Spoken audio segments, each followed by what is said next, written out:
Hello everyone, today we will study SN1 reaction, that is nucleophilic substitution unimolecular reaction. Yes, first we'll consider the example, that is the alkaline hydrolysis of tertiary butyl bromide. Okay, write the reaction first.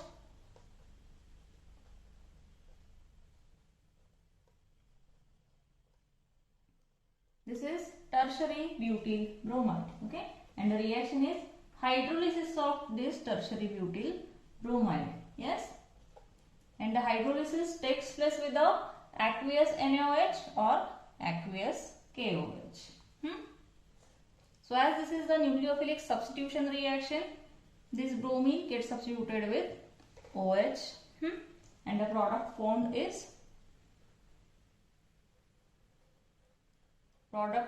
will be,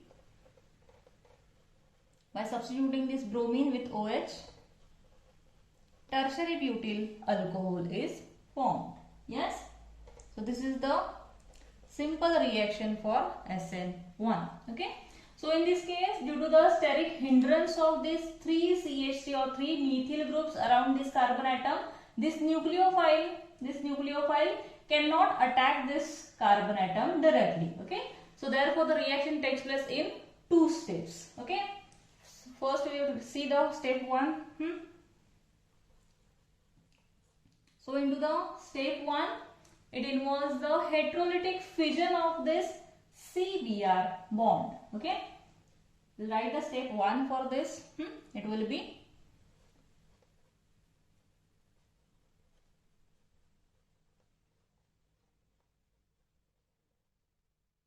okay. The step 1 involves heterolytic fission of this CBr bond in the substrate, forming carbocation and bromide ion. Okay, and this is the slowest step into the reaction, and it can be written as this is the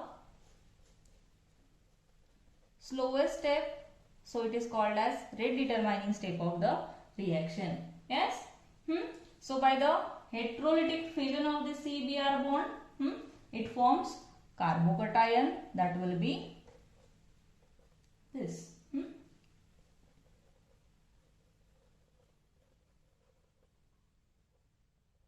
Here the carbocation formed is known as carbonium ion. Yes, with the bromide ion. Okay, so this is the step 1 for the reaction. Let's see the step 2. So in this step 2, it involves the attack of nucleophile on this carbocation. Yes, we'll write the step 2 for the reaction. This is the carbocation, or it is called as carbonium ion.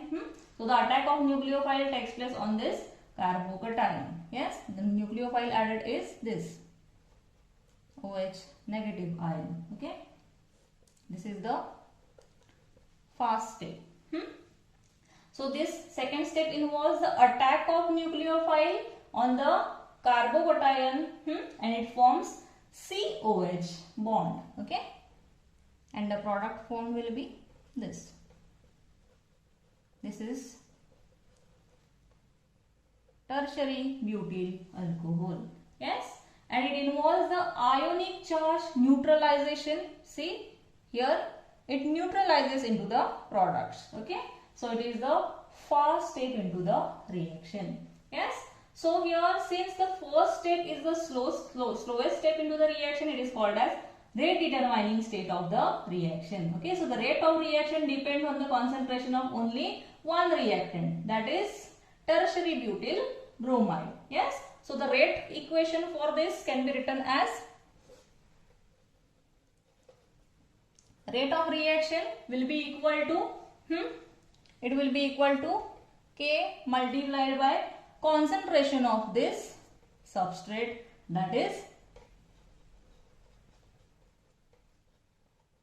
tertiary butyl bromide. Okay, and here K is the rate constant for the reaction. Okay, so the reaction between this tertiary butyl bromide and hydroxide ion to form tertiary butyl alcohol, it follows first order kinetics, because here the rate of reaction depends on the concentration of only one substrate and it is independent on the concentration of this alkali added. Okay, so it is unimolecular reaction or it is first order reaction. It is also called as nucleophilic substitution unimolecular reaction, that is SN1 reaction. Yes, next we will see the mechanism for this reaction. Okay,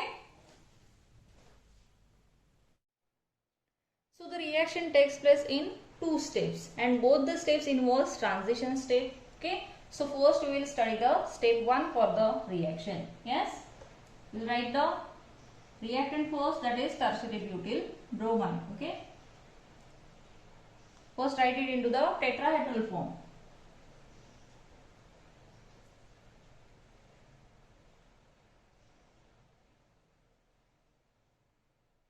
Okay, and here in this step this CBr bond is partially broken. Okay, it can be shown as this is the slowest step into the reaction, so it is called as rate determining step of the reaction. Okay, so as this CBr bond is partially broken, it can be shown as like this. Yes, partially breaking of this CBr bond takes place. Okay, so this carbon carries partial positive charge and this Br carries partial negative charge. Okay, and this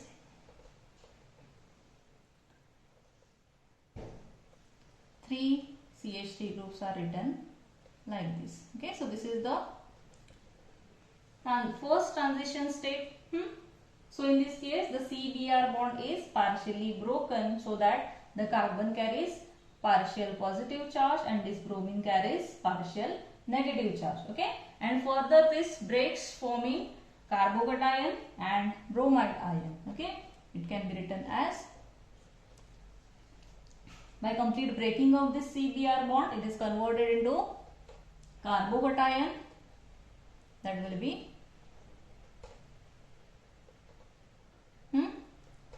plus bromide ion. Okay, so in this case see the carbocation which is formed here, it is having planar structure and this bond angle is CH3 CCH3. This bond angle is of 120 degree and it is the intermediate of the reaction. The carbocation formed here is the intermediate of the reaction which is unstable. Okay, and in this case or in this state the hybridization of this carbon atom changes from, this is the sp3 hybridized carbon atom and this carbon atom is of sp2 hybridization. Okay, so here the hybridization of carbon changes from sp3 to sp2. Okay, and see the geometry of this molecule, this is the tetrahedral and it is converted into the planar structure. Yes, so the geometry changes from tetrahedral to planar. Yes, so this is the step 1 for the reaction. Now see the step 2 for the reaction. Yes, that is attack of nucleophile on the carbocation. Okay, so as the attack of nucleophile takes place on both the sides. Okay, first we will write the carbocation. This is the carbocation. As the attack of the nucleophile takes place from the both the sides, can write it as the attack of nucleophile takes place from both the sides. Consider this as a front side attack and this as a back side attack. Okay, so in this case the COH bond is partially formed by the attack of nucleophile on the carbocation. Okay, and it can be written as, first we will see the front side attack. Okay, so it will be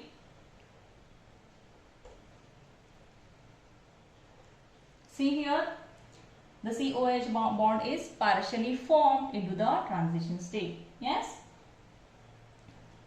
and next show these three CH3 groups and it can be shown as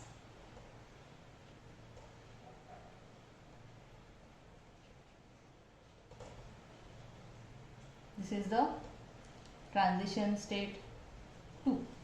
Okay, so by the complete formation of this COH bond, see here in this case the transition state carries, it carries carbon atom carries partial positive charge and OH carries partial negative charge, and it can be mentioned here, carries partial positive charge and it carries partial negative charge. Okay, and further it forms tertiary butyl alcohol. It can be written as COH CH3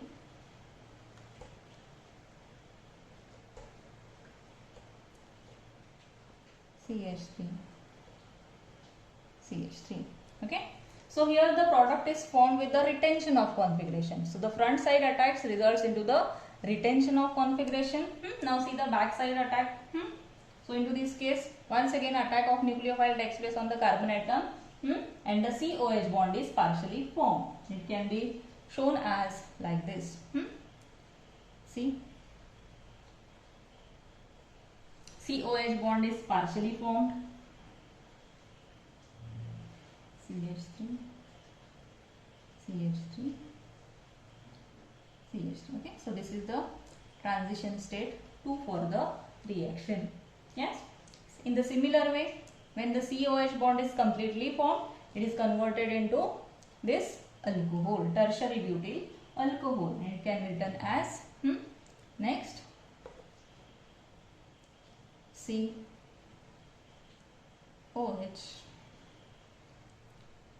CH3 CH3 CH3. Okay, so here the product is formed with the inversion of configuration. Yes, so the back side attack of this nucleophile on the carbocation leads to the inversion of configuration, and the front side attack leads to the retention of configuration. Okay, so once again see, in this case, in the transition state, COH bond is partially formed in both the cases. This is the transition state 2 for the second step. In both the cases, COH bond is partially formed, and the carbon atom carries partial positive charge and OH carries partial negative charge. Okay, and further it forms tertiary butyl alcohol. Okay, since here the nucleophile has a equal probability of the attack on this nucleophile, that is from front side also and from the back side also. Okay, so the product obtained here are equal. Okay, so in case of optically active alkyl halide, if we consider the optically active alkyl halide, here the racemic mixture is formed. Okay, so this is the mechanism for SN1 reaction. Clear? Next, see the energy profile diagram for SN1 reaction. Yes, so it can be obtained by plotting potential energy against reaction coordinate. Yes, so first we will see what is EA. EA is the energy of activation. It can be obtained by this is the energy difference between the reactant and transition state. Yes, as here the this is the two-step reaction, two energy of activations are formed. Yes, because here two transition states are there. Okay, so energy of activation 1 is calculated from the energy difference between the reactant and this state 1. Okay, so here the intermediate form, which is carbocation, it can be shown as like this also. Okay, and energy of activation 2 can be calculated by energy difference between these two, intermediate and transition state second. Yes, clear? So next we will see, and once again this is the higher activation energy is shown in the first step. Okay, and here in this case, in the step second, the lower activation of energy is seen. Okay, because this is the slowest step into the reaction, and this is the fast step into the reaction. Yes, next is the delta H. What is delta H? That is the heat of reaction and can be calculated from the energy difference between the reactant and product. Yes, clear? Now in case of multi-step reaction, The slowest step determines the rate of reaction, and in this case it will be the step 1. Okay, so step 1 will also be called as rate determining step or rate controlling step of the reaction. Okay, so in the slowest step only one reactant is present, that is tertiary butyl bromide. Okay, so that is why it is first order reaction. Okay, clear?